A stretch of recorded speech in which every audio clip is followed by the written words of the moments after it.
കലകൾ എനിക്കിഷ്ടമാണ്, അതുപോലെ തന്നെ കലാകാരന്മാരെ എനിക്ക് ബഹുമാനവുമാണ്. പക്ഷെ ഒരു സിനിമ എടുക്കുമ്പോൾ അതിൽ കല മാത്രം പോരാ, ഒരു കഥയും കൂടി വേണം എന്ന് നമ്മൾ ഓർമ്മിപ്പിക്കുന്ന ഒരു സിനിമയാണ് ഇന്ന് നിങ്ങൾ കാണാൻ പോണത്. പടത്തിന്റെ പേര് ആട്ടക്കഥ.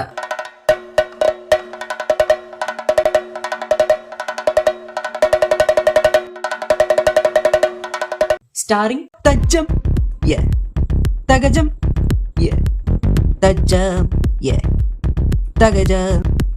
ഏതോ ഒരു പെൺകുട്ടി അങ്ങ് പാരീസിൽ നിന്നും കൂത്തമ്പലത്തിലേക്ക് വരികയാണ്. എന്തിനാണ് വരുന്നതെന്ന് വെച്ചാൽ കൂത്തമ്പലത്തിലെ പഴയ ആശാമാരെ കുറിച്ച് മാത്രമല്ല, അവരുടെ പ്രഗത്ഭരായ ശിഷ്യന്മാരെ കുറിച്ച് എനിക്ക് അറിയണമെന്നുണ്ട്. ഈ കുട്ടി ഫ്രാൻസിൽ ജനിച്ചു വളർന്ന പെൺകുട്ടിയാണ്. പേര് മെലീന. ഇവർക്ക് മലയാളം ഒന്നും അറിയില്ല കേട്ടോ, അത് നിങ്ങൾ വിശ്വസിക്കണം.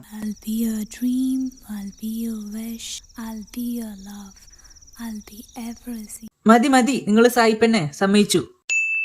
ഇനിയാണ് നമ്മുടെ ഡാൻസിംഗ് സ്റ്റാർ ഉണ്ണികൃഷ്ണന്റെ എൻട്രി.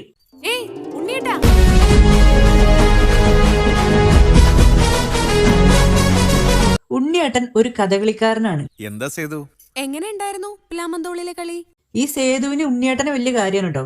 ചെറിയ വേഷാന്നൊന്നും ഞാൻ നോക്കിയില്ല. ഒന്നുമല്ല, ഉണ്ണിയേട്ടൻ ഒരു കാലത്ത് വലിയൊരു മഹാനടനാവും, ഒരു ഇന്റർനാഷണൽ ഫിഗർ. അതിന് ഇങ്ങനത്തെ സിനിമയിലൊന്നും അഭിനയിച്ചിട്ട് കാര്യമില്ല കുട്ടിയെ. 4 ആൾക്കാർ കാണുന്ന പടത്തിൽ അഭിനയിക്കണം. 100% ഞാൻ യോജിക്കുന്നു. അങ്ങനെ ഇരിക്കുമ്പോഴാണ് കൂത്തമ്പലത്തിലേക്ക് കഥകളി പഠിക്കാൻ വേണ്ടി ഒരു ഫ്രഞ്ചുകാരി വരുന്നത്. ഈ ഫ്രഞ്ചുകാരിയുടെ പേരാണ് റൂമി. കഥകളി പഠിക്കണമെങ്കിൽ അതിനു മുന്നേ മലയാളം പഠിക്കണം. അതുകൊണ്ട് ഉണ്ണിയേട്ടൻ റൂമിയെ മലയാളം പഠിപ്പിക്കാനുള്ള മിഷൻ ഏറ്റെടുക്കുകയാണ്. താൻ ഈ കുട്ടിക്ക് ഇത്തിരി മലയാളം പഠിപ്പിച്ചു കൊടുക്കണം, തനിക്ക് അതിന് കഴിയുള്ളൂ. ഒന്നുമില്ലെങ്കിൽ അവണൂർ ശ്രീധരൻ നമ്പൂരിയുടെ മരുവാനല്ലേ താൻ. നീ അങ്ങനെ സുഖിപ്പിച്ച് പുകഴ്ത്തി എന്നെ സോപ്പിടൊന്നും വേണ്ട. ഈ teach Malayalam. A few moments later. Kathakali Kathakali കഴിഞ്ഞു. മലയാളം പഠിച്ചു കഴിഞ്ഞു. 56 അക്ഷരമൊക്കെ വെറുതെയാണ്. ഇതോടെ ഈ പടത്തിൽ മലയാളം പഠിപ്പിക്കലൊക്കെ കഴിഞ്ഞു. കഥ മീൻസ് സ്റ്റോറി, കളി മീൻസ് അപ്പോഴാണ് ഉണ്ണിയേട്ടന്റെ അച്ഛൻ രാമായണം വായിക്കുന്നത്. ലക്ഷ്മണ സുഗ്രീവ വാക്കുകൾ ഇങ്ങനെ തൽക്ഷണം കേട്ടു ദശരഥപുത്രൻ. 1 hour later. ചെയ്തു പരസ്പരം കാര്യവും സിദ്ധിക്കും. മൂപ്പരങ്ങനെ വായിച്ചോണ്ടേ ഇരിക്കുകയാണ്. ബാലിയും താനും പിണക്കമുണ്ടായതിൻ മൂലമല്ല 2 hours later. ആരുമില്ലാഞ്ഞു മതിച്ചവനുദ്ധതനായി നടന്നിടും. രാമായണം കേൾക്കാൻ വേണ്ടിയിട്ട് മാത്രം ഈ പടം കാണേണ്ട ആവശ്യമുണ്ടെന്ന് എനിക്ക് തോന്നുന്നില്ല. കാരണം എന്റെ വീട്ടില് രാമായണം ഉണ്ട്. അതുകൊണ്ട് വേണ്ട, ഇതിവിടെ വേണ്ട. വേണ്ടെങ്കിൽ വേണ്ട, അല്ലെങ്കിൽ നിങ്ങൾക്കൊന്നും നല്ലത് പറഞ്ഞിട്ടില്ല. സഖ്യവും ചെയ്തു പരസ്പരം കാര്യവും സിദ്ധിക്കുമെന്ന്. ബാലിയും താനും പിണക്കമുണ്ടായതിൻ. രാമായണം വായിച്ചു കഴിഞ്ഞില്ലേ, ഇനി കുറച്ച് കഞ്ഞി കുടിക്കാം. കുറച്ച് കഞ്ഞി എടുക്കട്ടെ മാണിക്ക.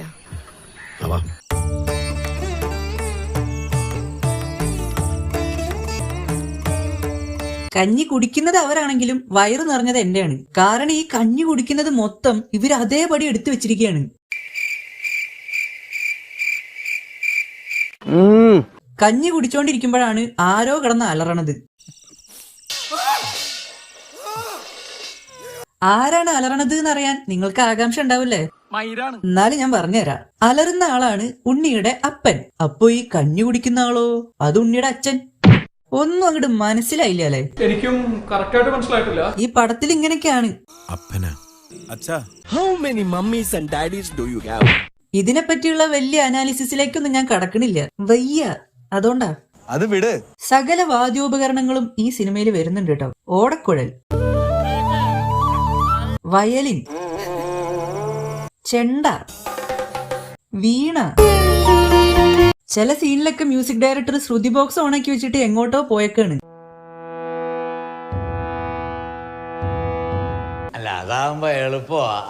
രണ്ട് കാലഘട്ടത്തിൽ നടക്കുന്ന കഥയാണ് ഈ പടത്തിൽ കാണിക്കുന്നത്. അത് ഈ സിനിമയിൽ പറയണമെന്നില്ല. ഇത് കാണുമ്പോ നിങ്ങൾക്ക് മനസ്സിലായിച്ചാ മനസ്സിലായി, ഇല്ലെങ്കിൽ ഇല്ല, അത്രേ ഉള്ളൂ. ഇനിയിപ്പോ ഇതൊന്നും മനസ്സിലായിട്ടില്ലെങ്കിലും തെറ്റൊന്നുമില്ല. നമ്മുടെ മെലീന അങ്ങനെ പണ്ടത്തെ കഥകളി ആശാമാരെയൊക്കെ തേടി തേടി രാഘവൻ നായരുടെ വീട്ടിലേക്ക് വരികയാണ്. മോള് കുറച്ച് കാപ്പി എടുക്കും. കട്ടൻ കാപ്പി എങ്ങനെയാ? കറുത്തിട്ട്. ഒരു ശേഖരപ്പണിക്കരാശാൻ, രാവുണ്ണി നായർ, നാരായണാശാൻ. ഇവരെ കുറിച്ചൊക്കെ എങ്ങനെയാ കുട്ടിക്ക് ഇത്ര നിശ്ചയം? വിദേശത്ത് വല്ല കളിക്കും കണ്ടിരുന്നോ? അങ്ങനെ ചിന്തിക്കാൻ പോലും പാടില്ല. ഇവരെ കുറിച്ചൊക്കെ എങ്ങനെയാ കുട്ടിക്ക് ഇത്ര നിശ്ചയം? വിദേശത്ത് വല്ല കളിക്കും കണ്ടിരുന്നോ? A few moments later. അല്ല, അതിനിപ്പോ ഇവരാരും വിദേശത്ത് പോയിട്ടില്ല. അവരൊന്നും വിദേശത്തേക്ക് പോയിട്ടില്ല എന്ന് ഇത്രയ്ക്ക് ഉറപ്പാച്ചാ പിന്നെ എന്തിനാണ് അവരെ വിദേശത്ത് വെച്ച് കണ്ടിട്ടുണ്ടോന്നൊക്കെ ചോദിക്കണത്? ഇവരെ കുറിച്ചൊക്കെ എങ്ങനെയാ കുട്ടിക്ക് ഇത്ര നിശ്ചയം? വിദേശത്ത് വല്ല കളിക്കും കണ്ടിരുന്നോ? അതിനിപ്പോ ഇവരാരും വിദേശത്ത് പോയിട്ടില്ല. കുറച്ചു ദിവസമായിട്ട് ശ്വാസത്തിന്റെ ശല്യം വല്ലാണ്ടുണ്ടായി. ശ്വാസത്തിന്റെ ശല്യോ? ശ്വാസമുട്ടലാണോ ഉദ്ദേശിച്ചത്? അപ്പൊ അതങ്ങോട്ട് മര്യാദയ്ക്ക് പറഞ്ഞൂടെ? ശ്വാസത്തിന്റെ ശല്യം വല്ലാണ്ടുണ്ടായി. കാണുന്നവർക്ക് മനസ്സിലാവേണ്ടത് ശ്വാസത്തിന്റെ ശല്യേ. ഒരാൾ മരിച്ചു കിടക്കണ സീനിൽ ഇടാൻ പറ്റിയ BGM ആണ് കേട്ടത്. അങ്ങനെ രാഘവൻ നായര് കഥകളി ആശാന്മാരെ കുറിച്ചുള്ള 2 പേജിൽ കവിയാത്തൊരു ഉപന്യാസം അങ്ങോട്ട് അവതരിപ്പിക്കുകയാണ്. നേരത്തെ കുട്ടി ചോദിച്ചില്ലേ പ്രശസ്തരായ ആശാന്മാരുടെ പ്രഗത്ഭരായ ശിഷ്യന്മാരെ കുറിച്ച്? ഇദ്ദേഹത്തിനുണ്ടായിരുന്നു അങ്ങനെ ഒരാള്, ഒരു ഉണ്ണികൃഷ്ണൻ നമ്പൂതിരി. അറിയില്ല എന്റെ കുട്ടിയെ. ആഞ്ജനേയ സ്വാമി. ഒരു അമ്മാവൻ മാത്രമുണ്ട് ബന്ധുവായിട്ട് ആകെ. മൂപ്പരും ക്യാമറ ആയിരുന്നു. എല്ലാത്തിനും വിൽപ്പത്തിലുള്ള ഒരാള് ശ്രീധരൻ നമ്പൂതിരി. കണ്ടു കിട്ടാൻ പ്രയാസ.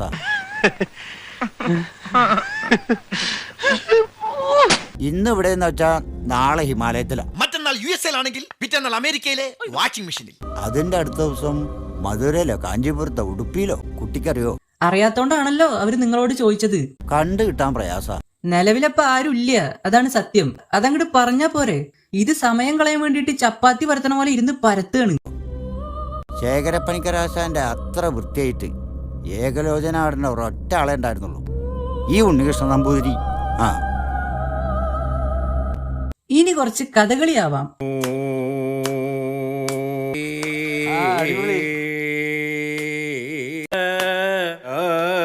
ഒരു പ്രത്യേക അറിയിപ്പ്. ഉച്ചഭക്ഷണത്തിനായുള്ള ടോക്കൺ വേദിയുടെ പുറകിൽ കൊടുക്കാൻ തുടങ്ങിയിട്ടുണ്ട്. എല്ലാവരും അങ്ങോട്ട് എത്തിച്ചേരാൻ അഭ്യർത്ഥിക്കുന്നു. വേദി 2-ൽ ഉടനെ മാപ്പിളപ്പാട്ട് ആരംഭിക്കുന്നതാണ്. Judges please note. വേദി 2-ൽ ഉടനെ മാപ്പിളപ്പാട്ട് ആരംഭിക്കുന്നതാണ്. Please only consider this as a Malayalam class. I will hear it again and again. അടുത്തതായി ഈ പടത്തിലൊരു പാട്ട് വരാനുണ്ട്. അതിനാണ് ഈ പെണ്ണിന്റെ ഈ കൂണു കൂണു കൂണു. Consider this as a Malayalam. പ്രണയ വൃന്ദാവനം. പാട്ട് കൊള്ളാം, പക്ഷെ കേൾക്കാൻ സമയമില്ല. ബാക്കി കഥ കേൾക്കാണ്ട്. കേട്ടിട്ട് പ്രത്യേകിച്ച് കാര്യം ഉണ്ടായിട്ടൊന്നല്ല, എന്നാലും കേട്ടല്ലേ പറ്റൂ. കഥകളി പഠിക്കാൻ വന്ന കൂത്തമ്പലത്തില്. Hello. English or French? രണ്ടും ഓരോ പ്ലേറ്റ് പോരട്ടെ. French. ഓക്കെ. കേരള ഊലേമേ. അല്ലെങ്കിലേ ഒന്നും മനസ്സിലാവണില്ല. അപ്പോഴാണ് അയാളുടെ Kerala ഹൂലേമേ. Kerala ഊലേമേ. Oui, je l'aime beaucoup. No, j'aime pas autant. നമ്മളിതിലില്ല, കണ്ടാ മതി. താനെന്താ പന്തം കണ്ട പെരിച്ചാഴിയപ്പോൾ ഇങ്ങനെ നോക്കി നിൽക്കണേ? ആദ്യം തന്റെ ഷോ ഒന്ന് കഴിയട്ടെ, എന്നിട്ട് സംസാരിക്കാന്ന് വിചാരിച്ചിണ്ടാവും പാവം. Well, you were in Paris? No. Paris city on Diana? Not in Paris. രാമനാഥന് ഇംഗ്ലീഷും വശണ്ടോ? A small village called Brausa. No, j'aime pas autant. നിങ്ങൾക്ക് ബോറടിച്ചു തുടങ്ങിണ്ടാവില്ലേ? എന്നാ ബോറടി മാറ്റാൻ ഒരു കോമഡി ആയാലോ? It's a kind of warming up.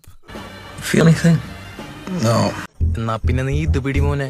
ഉണ്ടാതിരിക്കടാ. Malayalam അറിയാൻ പാടില്ല, ഇംഗ്ലീഷ് അറിയാൻ പാടില്ല. ഞാൻ സംസാരിക്കാം. Madam, where you want to go? കൂത്തമ്പലത്തിലേക്ക്. ഞാൻ ഉണ്ണിയെ കാണാൻ വന്നതായിരുന്നു. റൂമി ഉമ്മ വെച്ചപ്പോ ഉണ്ണിയേട്ടന് പേടിയാവാൻ തുടങ്ങി. പേടിയൊക്കെ അവന്റെ പടമല്ലേ. എന്റെ അടുത്ത് ഏക്കലാന്ന് കണ്ടപ്പം അവൻ അപ്പോഴേ ലൈൻ മാറ്റി. ഇനി നമ്മുടെ ഉണ്ണിയേട്ടന്റെ ഒരു കഥകളി.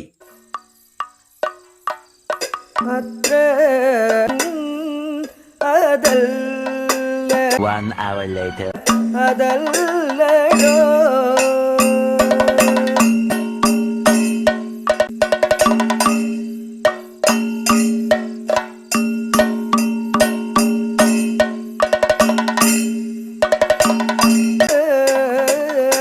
അല്ല, അറിയാൻ പാടില്ലാത്തോണ്ട് ചോദിക്കാണ്. ഇത് ഇത്രയൊക്കെ കാണിക്കേണ്ട ആവശ്യമുണ്ടോ? കുറച്ചൊക്കെ കാണിക്കണോണ്ട് കുഴപ്പമില്ല. പടം മൊത്തം ഈ കഥകളി തന്നെ കാണിക്കണം. കഥകളിയൊക്കെ ശരി, ഈ പടത്തിന്റെ കഥ എവിടെ? ഒരു കാര്യം മറ്റടുത്ത ചോദ്യം ചോദിക്കില്ല. കഥകളി കഴിഞ്ഞതും അടുത്ത പാട്ട്. ഒരേ സമയം ഉണ്ണിയേട്ടനെ 2 പേര് പ്രണയിക്കുകയാണ്. ഓ, അതിന്റെ ഒരു കുറവുണ്ടായിരുന്നു.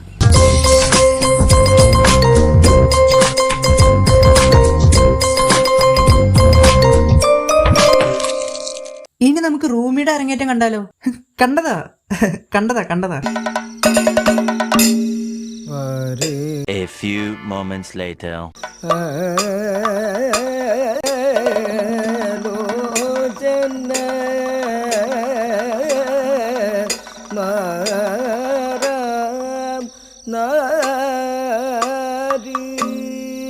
റൂമി My guru, my mentor, he is no more Unni. ഇത്രയും സങ്കടങ്ങൾ ഉള്ളിൽ വെച്ചാണോ മോളെ നീ? എന്താ ഷൈഡ് പറഞ്ഞേ? ഒന്നും മനസ്സിലായില്ല, പക്ഷെ കാണിക്കണ്ട. വേണ്ട വയ്യ. പേര് കേട്ട ഒരു ആശാനായിരുന്നു ലാവണ്യരാശാൻ. താൻ വിചാരിച്ചാൽ നടക്കുകയില്ല എന്നുള്ളത് ഉറപ്പായി. അത് വിട്ടേക്ക്. അങ്ങനെ സേതുലക്ഷ്മി തന്റെ പ്രണയം ഉണ്ണിയേട്ടനോട് പറയാൻ പോയപ്പോഴാണ് അത് കണ്ടത്.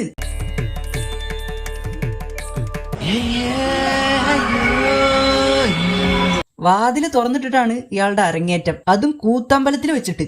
അയാൾക്കും വേണ്ടേ ഇത്തിരി നേരം പോക്ക്? ആ യോഗം.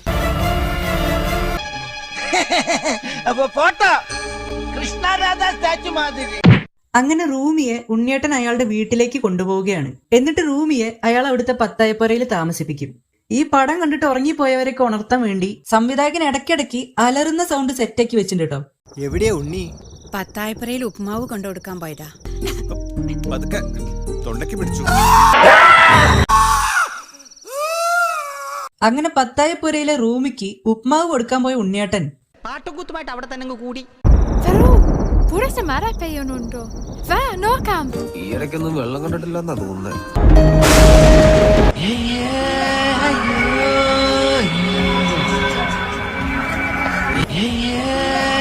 ഉണ്ണിയേട്ടൻ അങ്ങനെ അരങ്ങ് മറന്ന് കളിക്കാൻ തുടങ്ങുകയാണ്. ഉണ്ണിയുടെ ഊരിലെ പഞ്ഞ ഞാൻ തീർത്തരാൻ കേട്ടോ. അങ്ങനെ ഉണ്ണിയേട്ടന്റെ അച്ഛനെ പാമ്പ് കടിച്ചു. രക്ഷിക്കാൻ പോണ്ട ഉണ്ണിയേട്ടൻ ചില സാങ്കേതിക തകരാറുകൾ മൂലം തിരക്കിലായതുകൊണ്ട് അയാൾക്ക് അച്ഛനെ രക്ഷിക്കാൻ പറ്റിയില്ല. അതോ അത് കാലില് ക്യൂടെക്സ് ഇട്ടപ്പോ 2 തുള്ളി തെറിച്ചതാ. കണ്ടാ അറിയില്ല അത് പാമ്പ് കടിച്ചതാന്ന്. അല്ലാതെ അവരവിടെ ഇരുന്ന് നിലവിളിക്കൂ. അതിന്റെ കുറ്റബോധം കാരണം ഉണ്ണിയേട്ടൻ റൂമിയെ നൈസായിട്ട് അങ്ങോട്ട് ഒഴിവാക്കാൻ നോക്കുകയാണ്. എന്തെങ്കിലും ഒന്ന് പറയൂ അമ്മേ. തന്റെ തന്തയ്ക്ക് പറഞ്ഞാലാ മതിയാ? ശാപം മേലെ പ്രത്യ ആണുങ്ങൾക്ക് മാത്രമുള്ളതാ. അവർ സ്നേഹിക്കുന്നത് തെറ്റ്, സ്നേഹിച്ച പെണ്ണിനെ തൊടുന്നത് ഏറ്റവും വലിയ തെറ്റ്. നീ ആരാണ് പൊട്ടനാക്കാൻ നോക്കുന്നേ? നമുക്ക് പോകാം ഉണ്ണി. ഉണ്ണി എന്റെ കൂടെ വരൂ ഫ്രാൻസിലേക്ക്. എന്റെ അവസ്ഥ എന്താ റൂമി മനസ്സിലാക്കാത്തത്? നിന്റെ കൂമ്പിയമായിട്ടുന്നുണ്ട്. നിനക്ക് നേരത്തെ പന്നി. What should I do? You tell me. Please leave me alone please. നീ എന്തിനു വേണ്ടിട്ട് ഈ പരിപാടിയൊക്കെ കാണിക്കാൻ വൃത്തിക്കറിയാം കേട്ടാ. അപ്പോഴാണ് ട്വിസ്റ്റ്. റൂമി ഗർഭിണിയാണ്. പക്ഷെ അതൊന്നും ആരോടും പറയാതെ റൂമി ഫ്രാൻസിലേക്ക് തിരിച്ചുപോയി. അന്ന് ഫ്രാൻസിലേക്ക് പോയ റൂമിയുടെ മകളാണ് ഈ മെലീന. മെലീനയുടെ അച്ഛനായ ഉണ്ണിയേട്ടനെ കാണാൻ വേണ്ടിയിട്ടാണ് മെലീന ഫ്രാൻസിൽ നിന്ന് നാട്ടിലേക്ക് വന്നത്. അല്ലാതെ കഥകളി ആശാമാരെ കുറിച്ച് അറിയാൻ വേണ്ടിയിട്ടൊന്നും അല്ല കേട്ടോ. അതൊക്കെ ഈ സിനിമയുടെ സംവിധായകൻ കഥ വലിച്ചു നീട്ടാൻ വേണ്ടി തിരികെ കയറ്റിയതാണ്. ഇതെങ്ങനെ മനസ്സിലായി? ഒത്തിരി കണ്ടേ. പിന്നീട് എന്തുണ്ടായതെന്ന് വെച്ചാ ഉണ്ണിയേട്ടന്റെ അമ്മയെ മറ്റേ അലറുന്ന പ്രാന്തനില്ലേ അയാൾ കൊല്ലും. ആ പ്രാന്തനെ ഉണ്ണിയേട്ടൻ കൊല്ലും. എന്നിട്ട് അയാളുടെ ചെങ്ങല പിന്നെ ഉണ്ണിയേട്ടൻ കാലിലിട്ട് നടക്കും. ചെങ്ങളെ പിടി ഉണ്ണി. ഇതാണ് ഈ പടത്തിന്റെ കഥ. ഇതൊക്കെ ഒരു കഥ. ഈ സിനിമ കണ്ടു കഴിഞ്ഞപ്പോ അമ്പലത്തിൽ പോയി വന്ന ഒരു ഫീലാണ് എനിക്ക് കിട്ടിയത്. അമ്പലം, പ്രസാദം. രാവിലെ ഗണപതി പ്രാതലിന്റെ പ്രസാദം, ഉച്ചയ്ക്ക് പടച്ചോറ്, വൈകുന്നേരം 2 അപ്പം. ശിവന്റെ അമ്പലത്തിലെ 2 അപ്പം കഴിച്ച അത്താഴം കനായിട്ട് കിടക്കുന്ന കുളത്തിലെ കുളി, കഥകളി, 2 മിനിറ്റിന്റെ കഥയും 2.5 മണിക്കൂർ ആട്ടവും. അതാണ് ആട്ടക്കഥ.